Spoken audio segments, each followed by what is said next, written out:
नमस्कार, मैं विकास कुमार। आप देख रहे हैं सन भारती न्यूज़ और सन भारती न्यूज़ की टीम इस वक्त हसनपुरा नगर पंचायत से लगातार हर अपडेट प्रत्येक जनता तक पहुंचाने का प्रयास कर रही है। हालांकि यहाँ की समस्याओं को लेके आम जनता से मिला जा रहा है और ये जानने का प्रयास किया जा रहा है कि बीते 5 वर्षों में विकास की स्थिति क्या है और आज भी यहाँ की जनता किस तरह की समस्याओं से जूझ रही है।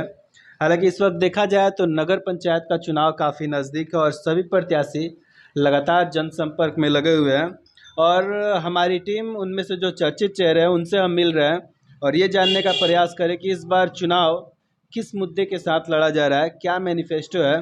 तो इसी क्रम में हमारी मुलाकात वार्ड संख्या 5 के प्रत्याशी फरहत जहां और उनके पुत्र हमारे साथ मौजूद है जमशेद बेग। हालांकि एक युवा चेहरा है लेकिन हम इनसे जानना चाहें कि इस बार चुनाव में आने का कारण क्या रहा और क्या मुद्दा है, किस तरह की समस्याएं यहाँ के धरातल पे मौजूद है। आगे इन तमाम बातों पे हम चर्चा करेंगे, लेकिन सबसे पहले आइए हम आपको उनसे मिलवाते हैं। बहुत बहुत स्वागत है सर आपका हमारे चैनल पे। सन भारती न्यूज़ चैनल का और आप लोगों का, आप दोनों पत्रकारों का हमारे वार्ड 5 नंबर में स्वागत है। सबसे पहले तो मैं शुक्रिया अदा करना चाहूँगा अपने वार्ड के सभी लोगों का, बुज़ुर्गों का, भाइयों का, बहनों का, माताओं का, बहनों का, ताकि क्या कि उन्होंने मुझे इतनी हिम्मत दी, इतने अपने सपोर्ट के साथ इतनी हिम्मत दी कि मैं अपने वार्ड से चुनाव लड़ने की हिम्मत कर पाया। और सर, यहाँ का जो मसला है, जैसे कि आप बात कर रहे थे कि यहाँ पे क्या मसला है, तो ये ग्रामीण क्षेत्र था। ग्रामीण क्षेत्र होने के बाद जब ये कन्वर्ट हुआ है हमारा नगर पंचायत वाले एरिया में, तो इसके डेवलपमेंट को हम लोग उसी नज़र से देखते हैं कि एक शहर के, एक कॉलोनी के लिहाज से वो कैसे डेवलप हो सकता है, उसके हिसाब से। और हमने जब देखा, ये वार्ड नंबर 5 जो है हसनपुरा नगर पंचायत का सबसे बड़ा वार्ड है। जब ध्यान दिया कि हमारे जो प्रत्याशी हैं इस क्षेत्र से, उनमें कौन योग्य है कि जो वाक़ई नगर पंचायत के लेवल का या एक अर्बन एरिया के डेवलपमेंट के लिए प्लान कर सके और उनको देखे, तो हमें कुछ ऐसा मिला नहीं। इसमें लिए हम लोगों ने आपस में राय किया। हमारा एक पूरा जो मोहल्ला है वो काफ़ी पढ़ा लिखा, हाईली एजुकेटेड माना जाता है। हमने कोशिश यही की कि हमारे क्षेत्र में बहुत अच्छे-अच्छे लोग हैं। जैसे कि है कि अगर आपने हमारे क्षेत्र का भ्रमण किया होगा वार्ड नंबर 5 में, तो हर एरिया में आपको कुछ काफ़ी प्रतिष्ठित परिवार मिल जाएँगे।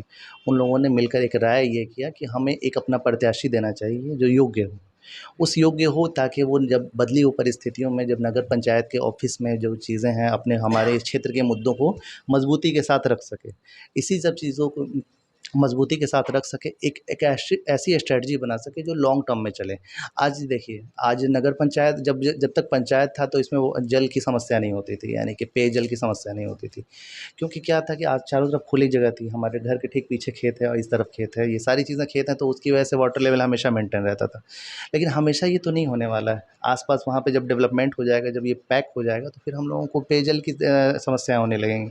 तो आज ये वक़्त समय था कि जब हम अब इसके लिए प्लान करें कि ये चीज़ें, जो भी चीज़ें हमारी अभी संपत्ति हैं, जो हमारे पास नेचुरल रिसोर्सेज़ हैं, उनको यूटिलाइज़ करते हुए उनको फ्यूचर के लिए, अगली जनरेशन को ट्रांसफ़र करने तक के लिए हम उन सब चीज़ों को सँभाल के रखें, सहेज के रखें, उसको डेवलप करें और उन पे उनको ऐसा बना दें ताकि वो आने वाली जनरेशन को या आने वाले कई दशकों तक वो एक लगातार इनमें एक सपोर्टिव रिसोर्स हो सकें इसके लिए।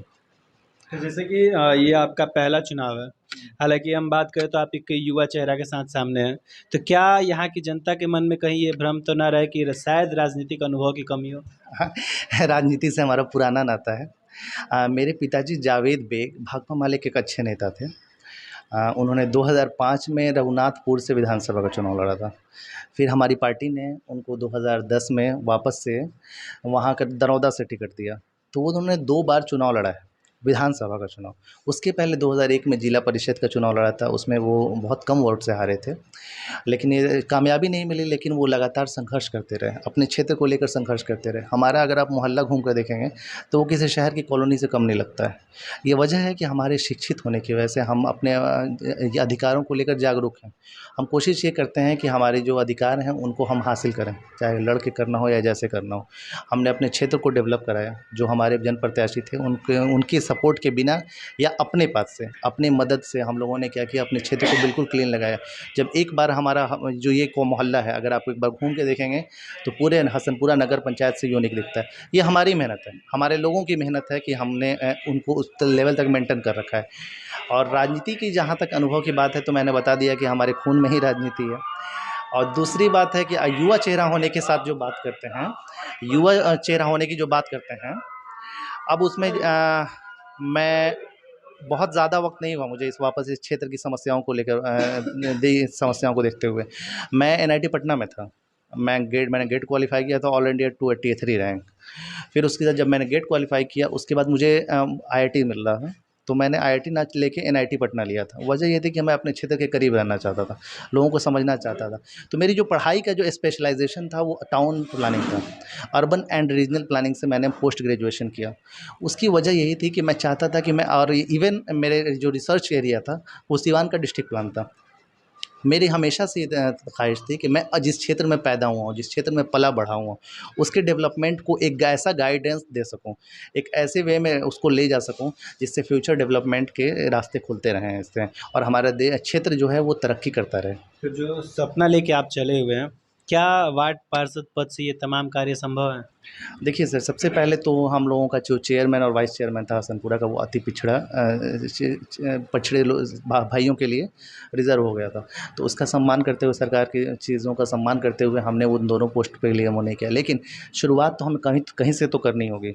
हमारा मेन उद्देश्य ये था कि जब हमें शुरुआत कहीं से करनी है तो वो क्यों ना हमारा घर हो, ठीक है। वार्ड 5 बहुत छोटा क्षेत्र है, 1328 वोटर हैं यहाँ पे टोटल।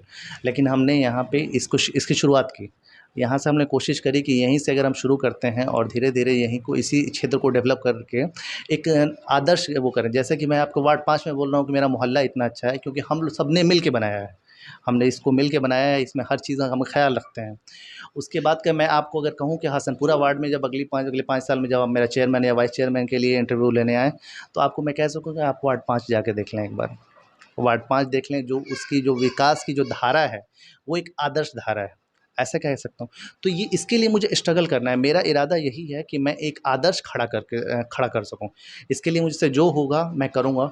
और इसके लिए जो हमारे जो क्षेत्र की जो जनता है, उनके साथ मिल के भी एक काफ़ी अच्छा कोऑर्डिनेशन है क्योंकि हर जगह की समस्याएँ अलग हैं। आप अभी काली स्थान से होके आ रहे हैं, काली स्थान के बुद्धिजीवियों से मिले होंगे, आप उनके क्षेत्र को की स्थिति देख रहे होंगे कि क्या हालत हो रखी है वहाँ की अभी। तो उसके लिए वहाँ की जो लोकल जो स्ट्रैटेजी बन सकती है, वहाँ के लोकल लोग ज़्यादा बेटर बता सकते हैं, तो उनके साथ मिलकर स्ट्रैटेजी बनाएँगे। ठीक है, आप इधर मेन रोड पे, आंदर रोड पे गए होंगे, तो उसका उस क्षेत्र की भी दशा देख रहे हैं, तो वहाँ के लोगों के साथ हम लोग मिलकर करते हैं। फिर यहाँ पे शेखपुरा के डगर की तरफ देखा होगा, तो हर क्षेत्र की समस्याएँ अलग हैं। उनके लिए जो हम लोगों की स्ट्रैटेजी हो सकती होगी वो डिफरेंट होगी, और उनके लिए हमें अलग से उनके साथ मिलकर एक प्लान बनाएँगे। और जो सरकारी स्कीम्स हैं उनका तो यूटिलाइज़ेशन करना, या हम यूटिलाइज़ करना, उनको हमारी सबसे पहली प्रायोरिटी होगी, सबसे ज़्यादा यूटिलाइज़ कर सकें। एक तो हमारा क्षेत्र बड़ा है, हमारी पॉपुलेशन भी ज़्यादा है वार्ड नंबर 5 की, तो इस सरकारी स्कीम का लाभ भी हमें सबसे ज़्यादा मिलना जैसे कि चाहिए। आम जनता से हमारी टीम भी मिल रही है, उनसे बातचीत कर रही है, तो उनका एक भ्रम सामने आ रहा है, यानी शंका सामने आ रहा है, क्योंकि लगातार वो जैसे कि अंधेरे में रहते हुए आए हैं। क्योंकि देखा जाता है चुनाव चाहे कोई भी हो, प्रत्याशी जनता के समक्ष जाते हैं, वादे अनेक करते हैं, सपने अनेक दिखाते हैं, लेकिन 5 साल के लिए उन प्रत्याशियों में से किसी एक को प्रतिनिधि करने का जब मौका मिलता है, तो कहीं न कहीं वो जनता के विश्वास पे खरे नहीं उतरते हैं, जिसकी वजह से जनता आज एक शक में चल रही है। तो क्या मैसेज रहेगा उनके लिए? हाँ, हाँ, आपने बहुत अच्छा सवाल पूछा और बहुत अच्छा सवाल किया कि प्रत्याशी जो जाते हैं वो वादे करके आते हैं, वो वादे ज़्यादातर झूठे होते हैं। हमने किसी से कोई वादे नहीं किए। हमने वादे इसलिए नहीं, क्योंकि हमने पीढ़ियों से इस बात को साबित किया है। कई पीढ़ियों से यहाँ पे हैं हम लोग, करीब 500 साल से हैं यहाँ पे। हमारी पीढ़ियों से हमने इस बात को साबित किया है कि हमने कभी माँगा नहीं है। हमने कोशिश ये की है कि हम सबसे ज़्यादा से ज़्यादा दे पाएँ अपने समाज को इसके लिए। और हम लोगों के पास जाके बस यही कहते हैं कि आप मुझे देख रहे हैं, मुझे बचपन से देख रहे हैं, मेरे पिताजी को देख रहे हैं, मेरे दादाजी को देख रहे हैं, जो बुज़ुर्ग लोग हैं उन्होंने सबको देखा है, हमारी पीढ़ियों से हमें देख रहे हैं। हमारी स्थिति क्या है? हमने हमेशा ये किया कि हम अपने सोसाइटी के बेटरमेंट के लिए, समाज के निर्माण के लिए अब ज़्यादा से ज़्यादा कोशिश कर सकें, और ज़्यादातर तो हमने कभी वादे नहीं किए। हमने बस कहा कि हम आपके साथ रहेंगे। हम पहले भी साथ रहे हैं, जब हम किसी पद पर नहीं थे तब भी हम साथ रहते थे, और हम जब किसी पद पर जाएँगे तो आप उम्मीद करिए कि क्या होगा, कि आपके किस लेवल तक हम आपकी अगर मदद कर जनता आपको पाएँगे। मौका देती है, तो प्राथमिकता क्या होगा यहाँ की जनता के लिए? प्राथमिकता ये होगा कि सबसे पहले कि लोग घर में नाली बनवाना बंद कर देंगे। मैं तो नाली के लिए सबसे ज़्यादा इसमें कर रहा हूँ कि नाली को अगर हम लोग उसको डेवलप कर देते हैं। और दूसरी बात है कि अगर आप एक टाउन प्लानर की हैसियत से सोचेंगे, जब इसमें देखेंगे तो हमारे पास अपॉर्चुनिटीज़ हो जाता है। अपॉर्चुनिटी ये आ जाती है कि जब हम नाली बनवा रहे हैं, जब नाली बनवा रहे हैं तो उसके साथ क्यों ना क्यों पेडेस्ट्रियन एरिया डेवलप कर दें, ठीक है। अब जब रोड पे, एक ही रोड पे मोटर भी चलेगी, फोर व्हीलर भी चलेगी, टू व्हीलर भी चलेगी और पैदल भी चलेंगे तो एक्सीडेंट्स होना और उनकी परेशानियों को अलग है। कचरा वगैरह, बरसात, हर चीज़ में हर सीज़न का के हिसाब से उसकी परेशानियाँ बढ़ती रहेंगी। इनको सबसे आसानी से आप सेपरेट कर दीजिए। आप नाली डेवलप करिए इनको प्रॉपर, ताकि वो जो आपको बारिश के दिनों में जो रेन वाटर है वो प्रॉपर आपको ड्रेनेज उसका हो जाए। घर की नाली पानी, अभी मैं, आप जिस क्षेत्र से गुज़रे होंगे आपने देखा होगा कि घर के बाहर लोगों ने गड्ढा करके हौज बना के उसमें पानी छोड़ रखा है। अब बताइए कि उस घर की सेहत का क्या हाल होगा। मच्छर होंगे, लार्वा होंगे, बहुत सारी चीज़ें, मच्छर वगैरह का, और बहुत सारी बीमारियां वहाँ से फैलती होंगी। तो वो सब चीज़ें देख के मुझे दुख होता है कि हम इनको पहले तो इंतज़ाम इनका करें कि ड्रेनेज सिस्टम प्रॉपर बन जाए।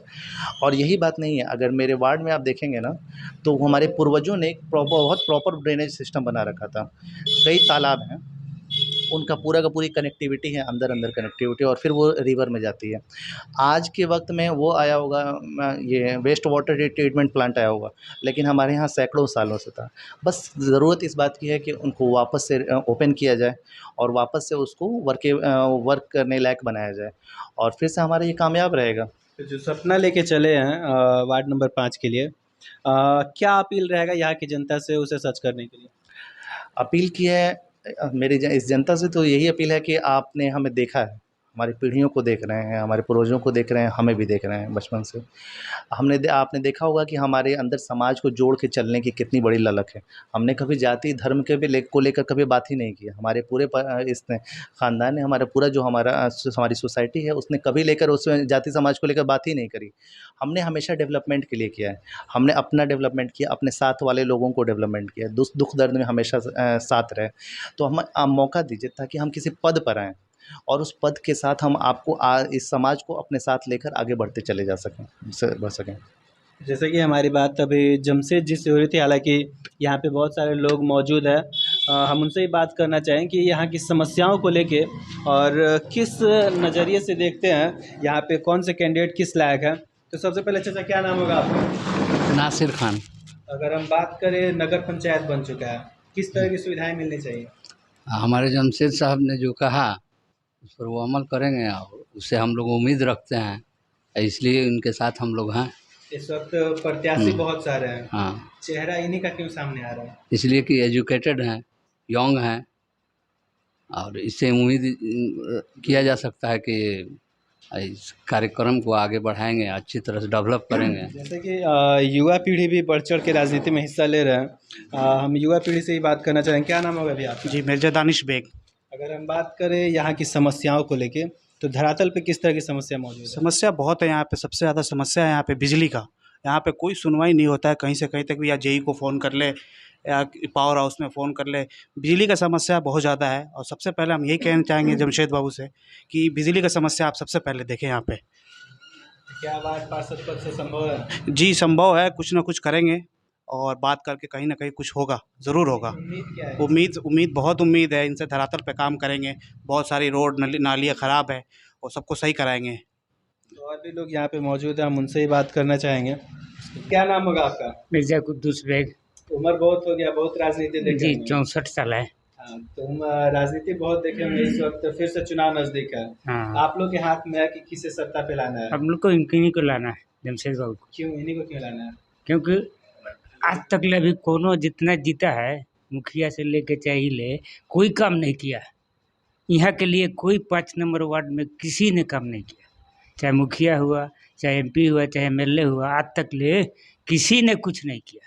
जीतने के बाद बहुत लोग बदल जाते हैं, हाँ, वो तो बदल जाते हैं। तो जमशेद जी से क्या उम्मीद है? न इनसे उम्मीद है, हमारे भतीजा है, हमारे गांव के हैं, नहीं बदलेंगे? हमारे पड़ोसी है। बदलेंगे नहीं? नहीं, एकदम नहीं। चाचा, क्या नाम होगा आपका? मिर्ज़ा शमशीर बेग। अगर हम बात करें तो यहाँ की जनता अब टैक्स ज़्यादा पे करेगी, उस हिसाब से सुविधाएं मिलनी चाहिए, तो क्या उम्मीद करते हैं और किस तरह की सुविधाएं यहाँ पे चाहिए? हमारे जमशेद बाबू पढ़े लिखे हैं और बहुत, इनके बाप भी राजनीतिक में रह चुके हैं, 2 मरते लड़ चुके हैं, तो इसलिए इनसे उम्मीद किया जाता है कि जितना अच्छा से अच्छा काम करें। और एक हम चीज़ और देखा जाता है कि एजुकेशन कहीं ना कहीं चुनाव नज़दीक आता है, प्रत्याशियों में बहुत सारे पढ़े लिखे होते हैं, बहुत लोग अनपढ़ भी होते हैं। लेकिन हम बात करें चुनाव जैसे जैसे नज़दीक जाता है उस वक्त या तो पैसों का दबदबा चलता है या फिर जातीय यहाँ समीकरण, कोई पैसा का दबदबा जिसके चलने वाला वजह नहीं से है। 10 से 20% वोटर कट जाते हैं हर बार, जिसकी वजह से गलत कैंडिडेट का चुनाव होता है, जिसका नतीजा आज ये है कि क्षेत्र में लगातार समस्याएं मौजूद हैं। मौजूद है। तो क्या यहाँ की जनता, तमाम जनता को क्या मैसेज देना चाहेंगे? हम मैसेज यही देने जाएंगे, हमारे जमशेद बाबू को वोट दें और उनको अच्छा से जिताएं और ये अच्छा से अच्छा काम करेंगे, हम लोग को पूरा उम्मीद है। चलिए, बहुत बहुत